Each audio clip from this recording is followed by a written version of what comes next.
Welcome back to the Foreign Desk Podcast. I'm Lisa Daftari. Today we will be continuing with our conversation on Iran, the Islamic Republic, and getting the narrative straight. What's the truth about Iran's regime? Are they looking for a peaceful partner in the United States? Are they a peaceful partner for the United States? Or is the evidence true? Are they continuing building up their weapons program? Are they continuing with the human rights abuses back at home? Are they continuing to pour money into terrorism in the region? We'll discuss this and more. Which side is spinning the propaganda? We will discuss this with a very courageous guest today. We want to invite to the show Wang Xiyue, a Princeton University PhD student who was conducting research on his dissertation in Iran. He traveled there for a few months just to conduct this research and was apprehended within the first few months of being there and held for 40 months, over 3 years away from his 3-year-old child, his wife, his school life in general. Xiyue, I want to welcome you to the program. Thank you for being here with us. Thank you very much for having me. My interest in your story is so much of the evolution that you had. I'm so sorry that this happened to you. I think that it's the part about your 3-year-old son turning 6, without you being there for those formative years was probably most upsetting for me to read about your story. But I guess there's so much curiosity for people reading the story to say, it's no secret that the Iranian regime is not a friendly one. It's no secret that they have held Americans hostage there in the past. What led up to you traveling there? Why did you believe that this would be a good choice? And how did you eventually make the trip? Well, several things. Most importantly, I have spent most of my life inside of Ivory Tower, most of my adult life anyway. In the Ivory Tower, I was steeped in the kind of a liberal education, and in many ways, I still consider myself liberal, by the way. But I'm trying to say that is I had a deep interest in the history and civilization of the East, South Asia, Middle East, and all that, and then. I have spent a lot of time studying these Muslim countries, and then for someone who's familiar with Middle Eastern studies, and this is obvious. We believe, as we're taught, that America's or the West rather imperialist behavior have made a lot of can explain a lot of this destructive behavior today we're seeing from the Middle East, Al Qaeda, ISIS, or other jihadist groups, you name it. And this kind of behavior, including the phenomenon, by the way, of the Islamic Republic of Iran, ruled by clergies, this seemed to be the discourse and the rhetoric of which now has been largely adopted by the progressives, tend to explain everything went wrong in the region with Western imperialism, especially American imperialism in the last 70 years. To a large extent, I believed in that. I believe that we had done a great harm to the region, to the Muslim people, to the countries such as Iran and Afghanistan and all that. So now, in the mid 2015, something monumental happened. We concluded the JCPOA 5+1 with Iran. And then that was considered a major step towards righting our wrongs, historical wrongs. And then we would expect, consequently, that Iran, and I think that is a stated purpose from the Obama administration, that by giving them, by engaging Iran in the deal as such, we expect them to change behavior for better. And then I bought into that, and I went to Iran. So you went into Iran thinking, we wronged them, meaning the United States. We wronged them. We owe them. We gave them in this deal. So therefore, everything is now peachy. Yes. I was certainly not naive enough to imagine that they will suddenly become our friend. But I thought it was quite reasonable to believe that they will gradually change their behavior. An important step of that is to allow foreign students, American students, to study in Iran without being harassed. Right. And so, and to your credit, you were going there to study history. There's no politics involved. You were not going there to sell anything. You weren't going there to convert anybody. Many of the stories we hear are rooted around, something like that. But more recently, these are all trumped up espionage charges where they force you to confess, or they make up these charges just to throw you into prison. So, what happened then? You went there, you're studying, you're going into the archives every day at the library. What happened? And then a few hours before I was supposed to leave the country, the intelligence called me, claiming to be Iranian police. They said they want to ask me some questions and asked me to bring my passport and computer to go to the diplomatic police on the South Street for questioning. And then I promptly went. And then they took my passport and the computer. As first question they asked me is, are you Chinese?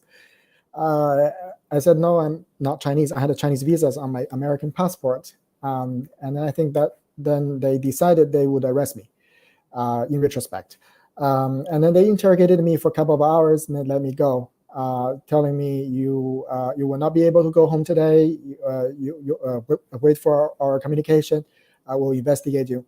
And then I was kept in limbo without a passport for 18 days before they arrested me on August 7th, 2016. Yeah. So what was going through your mind when you got that call? Did you think, okay, this is business as usual, they're keeping my passport? What was going through your mind that whole time?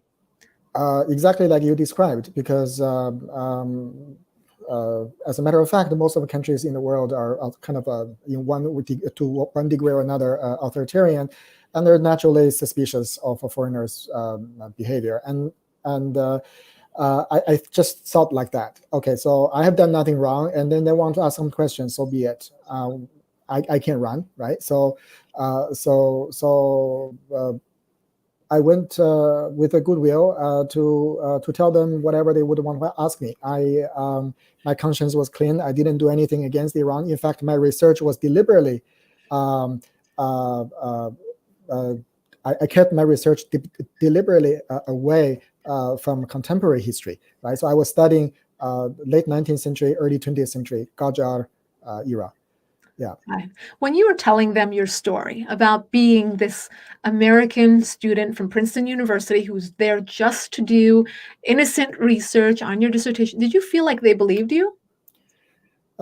Yes. I think they were suspicious, but I did believe that they believed me. They believed what I had said, because there is just no any indication by common sense that can point towards me doing anything harmful to the Iranian regime.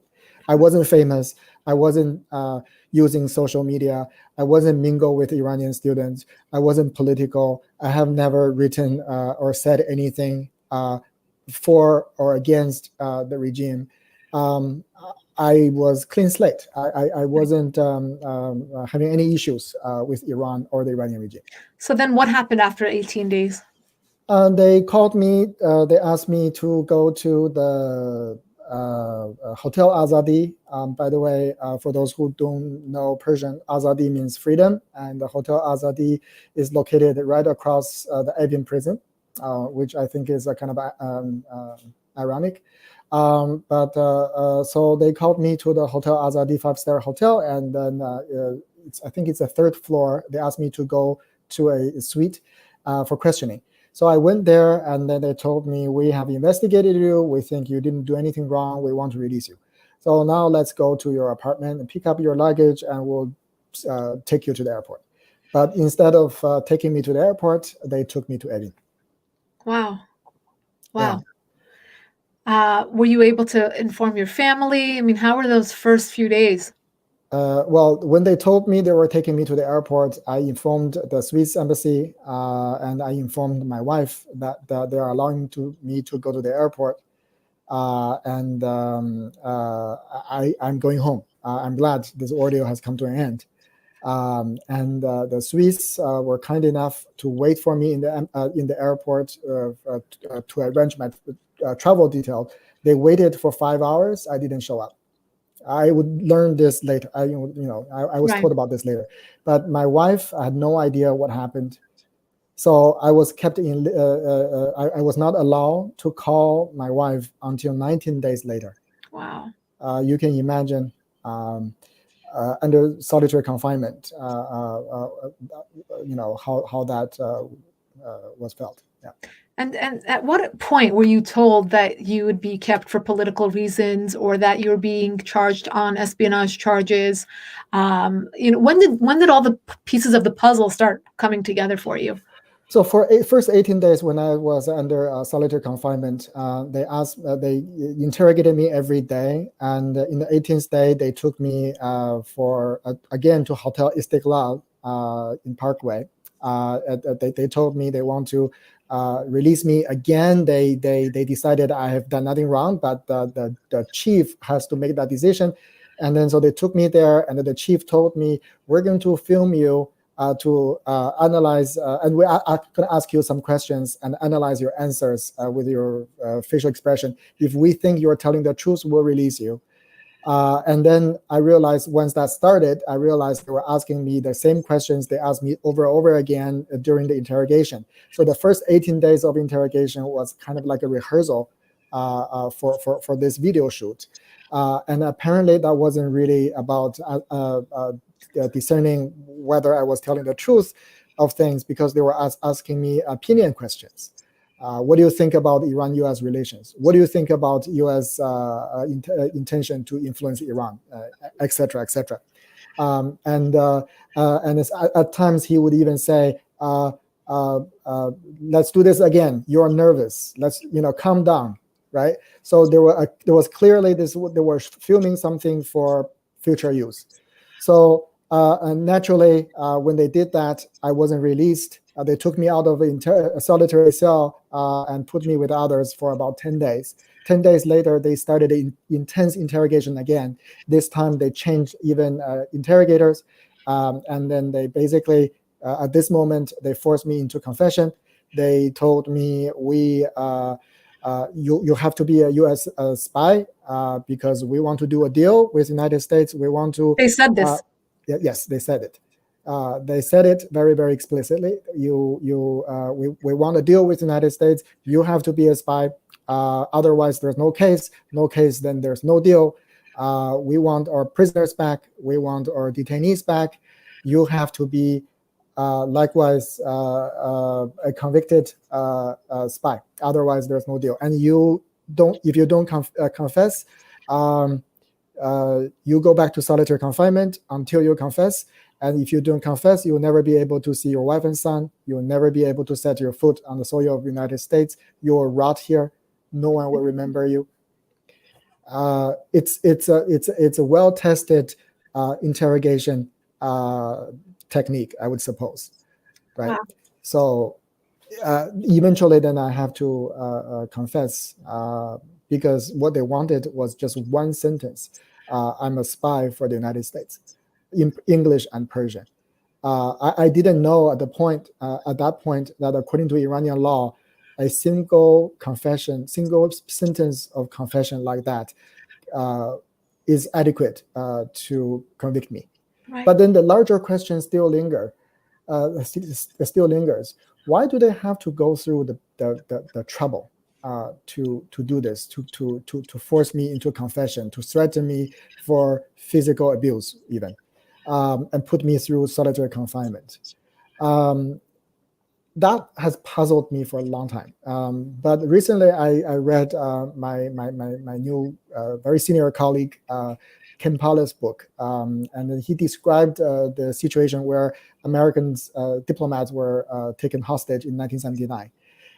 He said the Iranian regime derives immense psychological gratification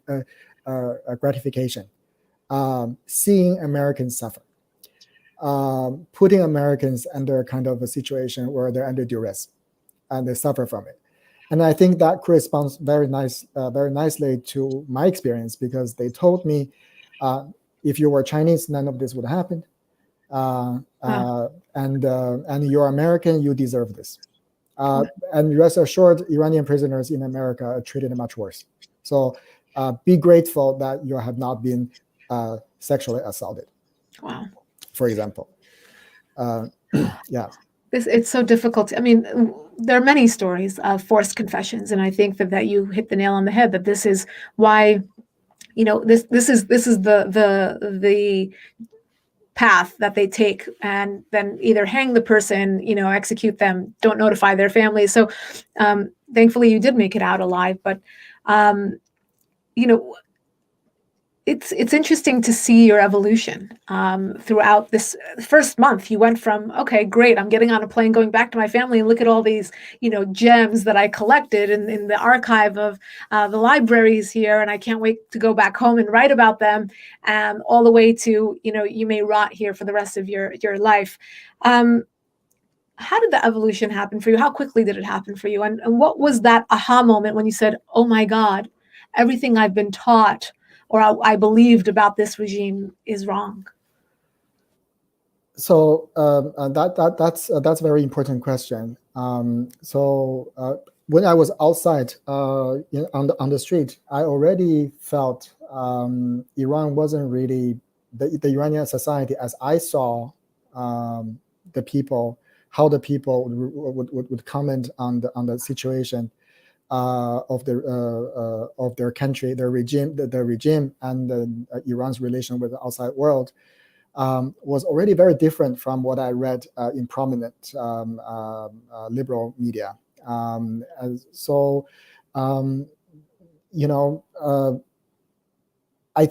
think that the ordinary Iranians have such affinity with the West, and then that has a deep historical roots, right? And then today, you probably, I haven't seen the street of Tehran for a long time, but I would assume that there are still, as before, there are more hamburger and pizza restaurants on the street of Tehran than probably any city you can see in America. And for anybody who has been to Tehran, probably would marvel. Well, as if the Iranians half of what they eat are hamburgers and pizzas. These are, powerful, iconic symbols of American of America, right? And I saw this taxi on the street, yellow cap on the street, with this seal, like a big medallion thing on the place where the car's logo was supposed to be put. It says the president, the ambassador of the United States. Yes, with the ego and everything. It's really serious, but I think that says something about the image of the United States among ordinary Iranians. I think Iranians love the United States, love the idea of the United States, land of liberty, land of freedom, land of abundance, right? And then they want to have a good life like we Americans have in our country. Right. I think there's nothing wrong with that. But the regime wants to tell people America is the great Satan. It is responsible for everything wrong in our region and in our country. And then how many people buy that argument? It's really difficult to say, but in terms of the people that I met, very, very few, if not none, would support regime's rhetoric. Yeah, and what's interesting is how many people buy that rhetoric here in the United States. Yes, so that's a big surprise, because just back to your previous question, having seen all this and then being interrogated by the intelligence, because the interrogation is not a one-way communication, right? Not that they just ask me a question and I tell them. they dispute me. They try to indoctrinate me in a way. They tell me how they think. They would tell me how they think, right? I learned a lot from that. For example, when I was in America, I read a book written by former, I don't remember, it was a former government analysts or officials. And the book's claim is that the US president should visit Iran like Nixon visited China. And I was deeply committed to that idea. Why does Iran have to be? Why do we have to be enemy of Iran? This is unnecessary, right? And I told Iran, I told the interrogators, I truly believed that there's no, we don't have to be friends, but we don't have to be arch enemies at each other's throat. And I think the American president should visit Iran. We should have a normal country-to-country relation, like the United States do with other countries. Like the United States does with other countries. What's wrong with that? But then the interrogator said, no, the president of the United States would never dream to visit Iran. We will never welcome the president of the United States to set his foot on Iran. Never. And then that comment was used in the court against me because I was supporting the idea of a U.S. President visiting Iran. In turn, I was supporting America's engagement with Iran. And then in turn, because the regime views American engagement with Iran is fundamentally destabilizing, therefore, because I support that idea, that line of ideas, I was there destabilizing the regime. In other words, infiltrating the Iranian system, right? Called nufuz in Persian. And then, therefore, and I did it according to Obama's instruction. What do you mean by that? Well, because they said you are American, like we are Iranians, we follow whatever the supreme leader tells us to do, and you are American. Therefore, Obama wants engagement. He sends you here for that engagement, for that rather infiltration through engagement. You're sent by Obama, right? And then they quote this Obama comment a couple years ago, saying we can improve our relation with Iran, starting by sending some exchange students. Look, Obama wants to send exchange students to infiltrate our system, to change our value, and you are one of them. Therefore, you have to be condemned and convicted for that. This is insanity because, under the Obama administration, we followed the policy of appeasement, which led us to the JCPOA of 2015, which, many people, celebrated that as normalizing, quote unquote, normalizing of relations between the two. And this happened to you, not while, President Trump was in office, but you were apprehended while Obama, who was considered obviously a much more friendly, if not the friendliest president in modern history towards the Islamic Republic. Another interesting thing I read in a very, very compelling op-ed that you wrote at the end of February for the Wall Street Journal was exactly about this. You wrote, when I was being interrogated in Evin prison, my interrogator boasted that he and his hardline colleagues were eager to see Donald Trump elected, not because the regime viewed him as the type of pragmatic leader they could deal with, but because it would justify a more confrontational stance against the great Satan. Meaning it doesn't matter who's in office. They actually prefer not to have, that open hand because they're going to behave this way no matter what. What's your reaction to that?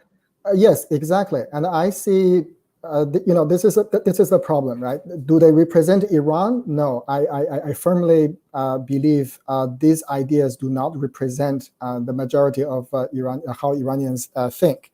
And then you can tell from the way that the Iranian IRGC or Ministry of Intelligence, these hardliners think that They do not care about Iranian national interest. They do not care about the interest of the Iranian majority. They do not care about Iran's national image. What they do care is their personal and institutional and group interests at the expense of the majority interest of the ordinary Iranians, right? And then that's how they think. That's how they look at things. We don't want rapprochement with the United States. We want to have a controlled level of isolation on our terms. That's basically what they want. They want to be able to control that process on their terms.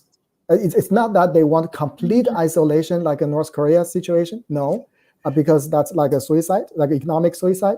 But they want to be able to in charge to when and to what extent, how they're going to interact with outside world. But it doesn't work that way, right? So the world is interconnected and net. It does not work the way that the Iranian regime wants to work. Wants it to work. How do we get this through to the average American, let alone the average American, to our leaders? I wish the White House was listening to you right now. I mean, they're marching fast forward into another nuclear deal, and yet what you're saying is so compelling. You were there, you were on the ground. You're talking about what the Iranian people want, what you saw from the government. You got really a front row seat at all of this. Yes. 5 years ago, if you asked me about how I look at sanctions, I would tell you, well, the sanctions are hurting innocent people. The collateral damage is unpermissible. It's just evil and immoral for us to do that. But then, when I went to Iran, I kind of learned another side of the coin, right? So the Iranians, many Iranians I have met, I'm not saying all Iranians think like this, but many that I have met expressed that they felt the sanctions are unpleasant, destroying their life, but they understand why the sanctions are there, because the regime brought the sanctions upon them, because of the bad behavior of the regime. There are sanctions on Iran, and then many of them have said we have, we have seen that when the sanctions are heavy, the regimes under pressure. Now the sanctions are gone. We're not having any advantage. All the money, all the benefit goes to the regime, and we'd rather. We'd rather see the sanction continuing and the regime weakened, and we can choose the fate of our own country. The Iranians, many Iranians expressed to me that they prefer. Again, I'm not saying everybody thought so, but many have told me they prefer to see U.S. sanctions to weaken the regime. Than giving the money to the regime to continue oppression against the Iranians. Wow. I mean, we know all of this, and people who cover Iran and do so from an honest point of view know all this. But to hear it from your mouth, to hear it through your experience and the evolution that you had, believing one thing, stepping into in the country, and then having all of your ideas and opinions really challenged in a way that was so vivid and unpleasant, unfortunately. Yes, if I may interject on this. So today, still, I have friends telling me, well, the U.S. sanctions against Iran are immoral, and I tell them, yes, I agree. But what the Iranian regime is doing on their own people, on the people, on people of other countries in the Middle East, and to the world's security and peace, is also immoral. They have the agency to undo what they are doing, but they decide not to. And then decide to maintain that heavy international pressure through sanctions on the Iranian populace. So they are first and foremost to be blamed, not the United States, for the sanctions that the Iranian people are enduring.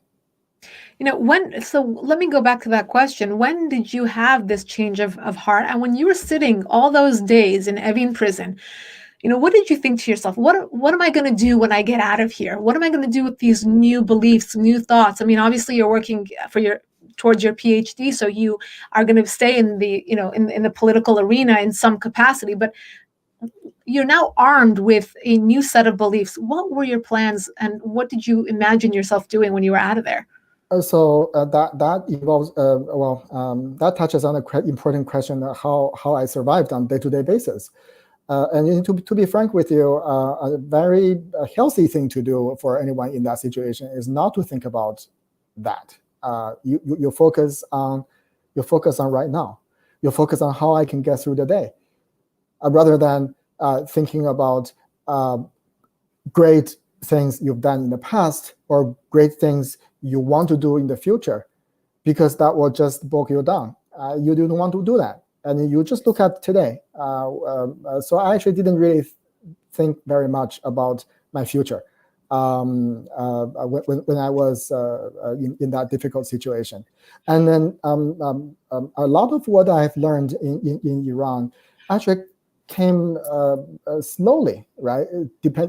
Through the kind of people I have met, other prisoners, through being exposed to Iranian propaganda on Iranian TV that I had to watch every day, right? Through the court sessions, through a cross-reference with what I've been told by my family and friends over the telephone, what was going on outside about Iran. So this is a long process that I actually didn't really believe. I didn't really think when I was in Iran in the beginning I would be in any way political. I would be, in a few years' time, I would be, I never actually used Twitter until 2020, and I was never active on Twitter until late November 2020. So I never really thought I would do what I'm doing today, be a fellow in a leading think tank, and having this conversation with you, commenting on what I have learned in Iran in a very difficult way. What do you think? And I know this is something you touch upon often, but what's the bottom line? Why are the progressives in this country why are they so impervious to these facts?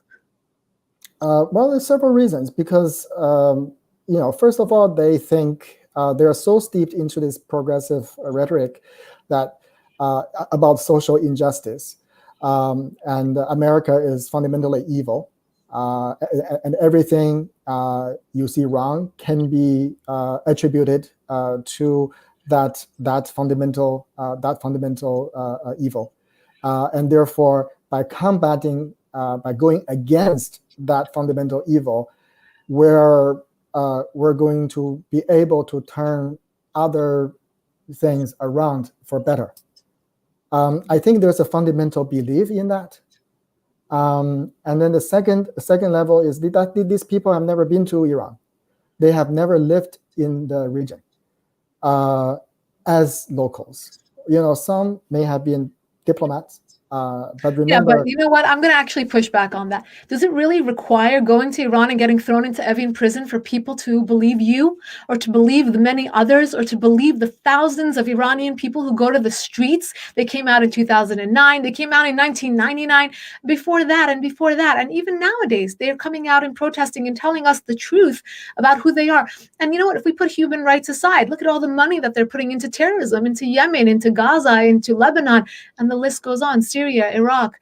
I mean, I understand what you're saying. They've never been there, so they don't have your exact experience. But there's so much evidence. The people of Iran are telling us every single day not to make another deal. Why don't they believe them? Well, because another thing that I just want to be very critical is that many of these people who are in the position of policy decision making do not have to personally suffer if the lines of a policy that they promote go wrong. right? They're Americans. They don't live in the Middle East. If something goes wrong, if it turned out really that their policy is bad, and in the years to come, none of them would suffer personally. Their properties would not be damaged. Their family members wouldn't be imprisoned. They wouldn't be killed and tried and killed in any way. They will still enjoy high office, the perks of high offices, right? Yeah. What just to answer your question very directly, does it really take for someone to be in the Evin prison to go through what exactly I went through to understand this? My answer is no. You need to be, but I think it takes someone, an American, to live like an Iranian in Iran, to live as a Lebanese in Lebanon, to live as a Yemeni in Yemen, to understand what's going on. I don't know if can't say just go there and as a diplomat and enjoy a privileged lifestyle and talk in the kind of a position of a self-righteous position. Sure, but you also have progressives who push for human rights, for women's rights. Look at the women in Iran. For religious liberty, look at the religious minorities living in Iran. For political freedom, they have no freedom. They get thrown into prison for a tweet or a Facebook post. Now, how is it that those same people who are champions of human rights don't understand? I mean, of course, it would be wonderful if we can have empathy, right? Not sympathy, like real empathy. We could live in their shoes and understand what they're going through. But there is just so much out there that they're just failing to look at just to go forward with their ideological narrative on Iran. I think what really makes Iran stand out in this is Iran's anti-imperialist, anti-American rhetoric.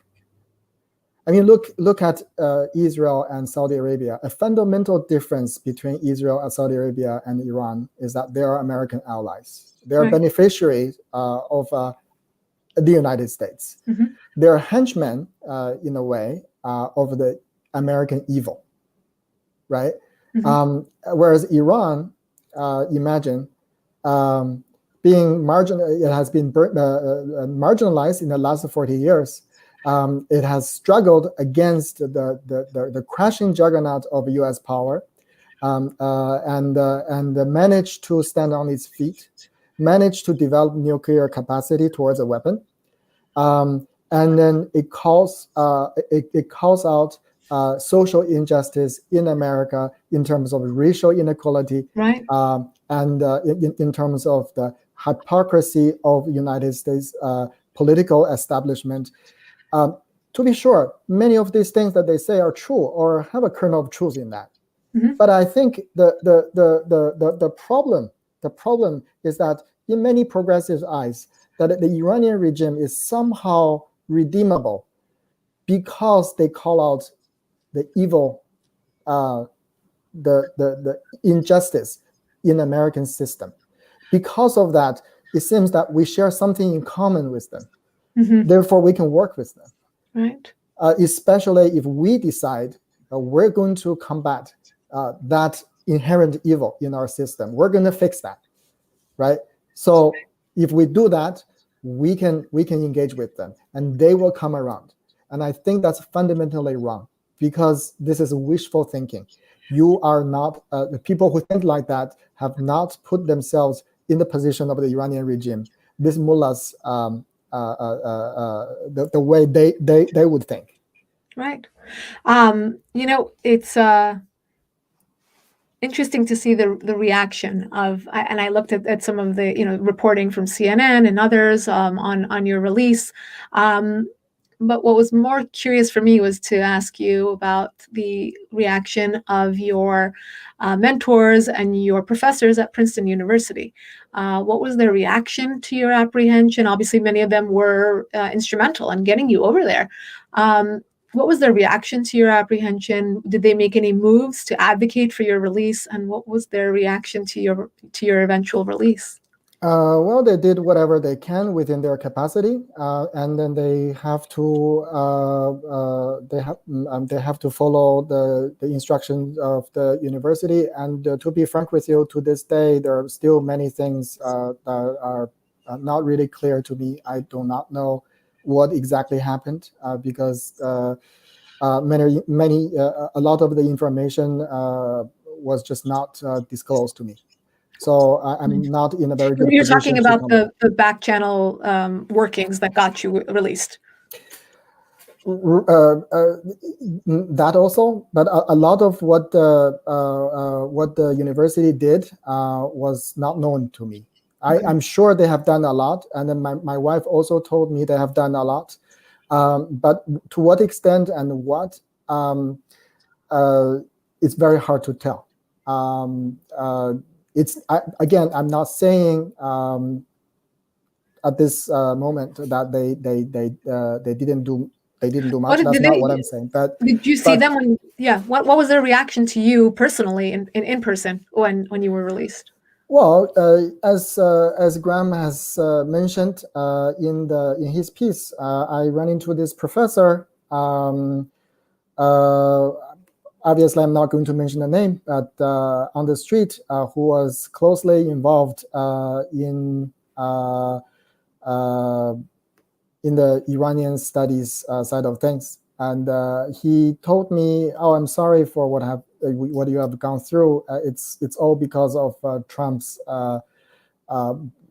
maximum pressure against Iran. It's all Iran's paranoia about American intelligence infiltration." When I heard that, it's just that. What can I say? You still believe in something like this? Because I was arrested 3 months before Trump was elected. I was forced into confession and told that I was a pawn, a hostage, 2 months before Trump was elected. And you're still saying that what has happened to me is because of Trump. How would that make sense? Right? Yeah, it's impermeable, as we said, impermeable. Yes, and I think fundamentally, and by the way, this professor is not a singular No, case. not at all. Other professors and graduate students who have to build their career on the established narrative told me the same thing. Right. As if the facts don't matter. Right. That's the most disturbing thing I have seen. And then this is beyond Princeton. This is not Princeton. No, it's across the board in academia, and I know you know that. And it's unfortunate because people send their kids to college to learn. Obviously, graduate school is even more intense, but to learn and not be indoctrinated, to think, to look for evidence, and not be indoctrinated. You've been extremely vocal on Twitter, and I think you mentioned that you started in 2020, only a few months after you were released. But you're extremely bold in your tweets, and I want to just read a couple for an example. The IRI negotiated the JCPOA in bad faith, but the evidence is to be ignored. Team Biden will remain committed to restoring the deal. In part, the woke believe that America is so inherently evil. When it rights its wrong, everything else, including the IRI, will work its way out for us. Another tweet: sanctions are effective. Otherwise, RI's first demand wouldn't have been to lift sanctions. The issue is Biden's eager to restore the JCPOA, and the IRI knows it. It's the game of chicken again. U.S. is materially prepared to win, but psychologically prepared to lose. So I'm sure it's very difficult to give your honest opinion, especially being an academic at a time where there's only one truth and everyone else gets canceled, whether you're Dr. Seuss or Mr. Potato Head or, like yourself, Dr. Wang, PhD. Yes. And then I say what I believe is true. I say these things based on my analysis of what's going on, and I do believe. And if you have read the interview the Iran envoy. He said, if Iran does not want to negotiate, have a direct negotiation, we can do third-party negotiation. But I think this shows this fundamental eagerness and determination, no matter what. Yeah, desperation. No matter what, we have to re-enter into the deal. But put yourself in the Iranian regime's shoes. If you're seeing Americans are so determined to do this, so what are you going to do? You're going to escalate your provocation as a leverage to demand more, because it doesn't matter, because they want it, right? So in my opinion, the Biden administration is bargaining at a very bad start. Yep. Right. Absolutely. And then no one. I mean, even in the interview, the Iran envoy was confronted with a question. So how are you going to convince the Iranians to negotiate for issues in addition to the JCPOA? Again, no comment on that. Mm-hmm. Yes, we will try to convince them. Mm-hmm. Well, is that really a good answer? I mean, how are you going to try to convince them? With what? Why the Iranians would be open to your effort to convince them to negotiate other issues? You are relinquishing everything you have to bring them to a negotiation table by re-entering to the JCPOA, and then they want to use that as a starting point. How would this make logical sense? Right. I mean, what made you decide to even start speaking out your truth? Very good question, and let me tell you that. So 2 days before Thanksgiving, I read in the news that my former fellow inmate, Dr. Jalali, Ahmad Reza Jalali, was taken from the general ward to solitary confinement and put on the death row. His death sentence was reactivated. And then this was apparently because these Iranian diplomat involved in a botched terrorist attack in Europe was being put on trial. This is the first incident. The second, I think a day later, 1 day before Thanksgiving, if I remember right, I read in the news that Dr. Kelly Moore Gilbert, now we're friends after she was released, was released in exchange of 3 Iranian convicted Iranian terrorists. I had a very difficult emotion inside me at that time. I felt horrible for Dr. Jalali being put on death row again for this explicit extortion. Someone innocent being put on death row in order to exchange for a terrorist attempting attack on European soil, and then a innocent academic being exchanged for 3 convicted terrorists. Well, how am I going to be able to remain silent on that? And I immediately wrote an op-ed piece and published on Bloomberg later on the day of on the day of my anniversary of freedom. I explained the logic of Iranian hostage taking. Right? So the logic, I have to say this, and I thank you for giving me this opportunity to say it, is that I'm wholeheartedly against the word hostage diplomacy.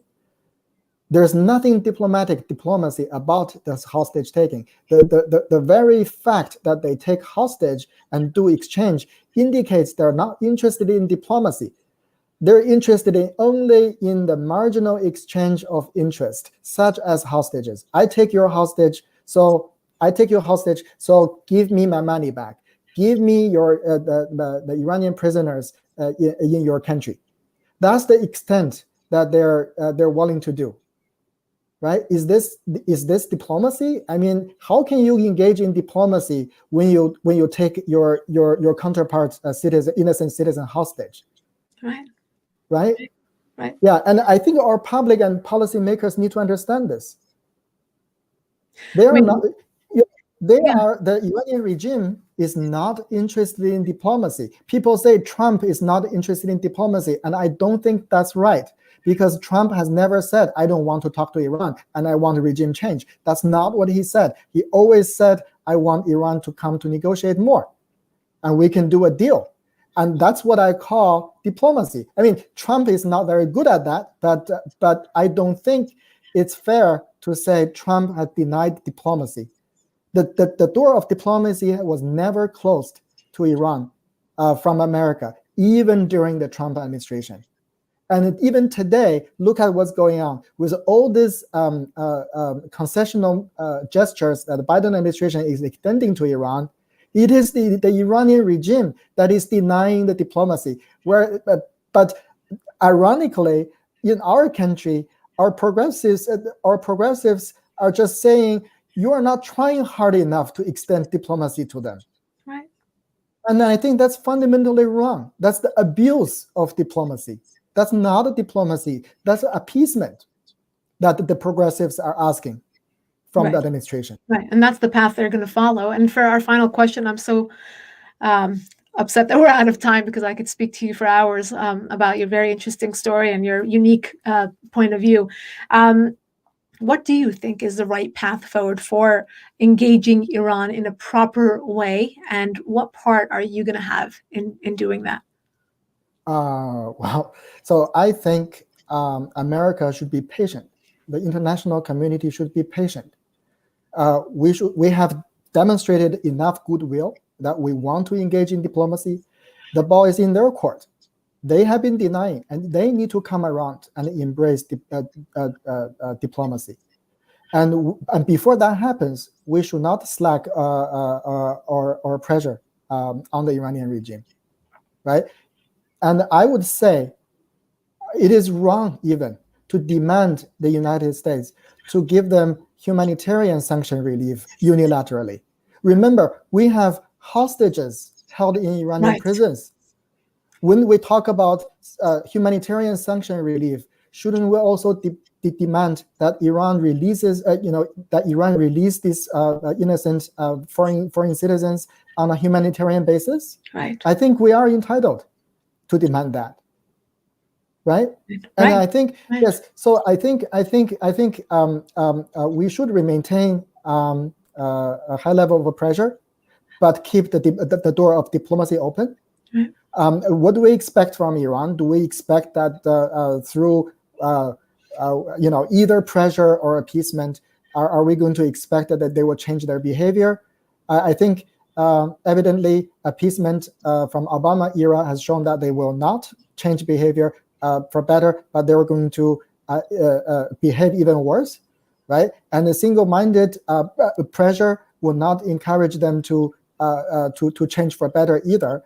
But I think we will be able to reach an interim agreement with Iran, so that they have to compromise and moderate their behavior.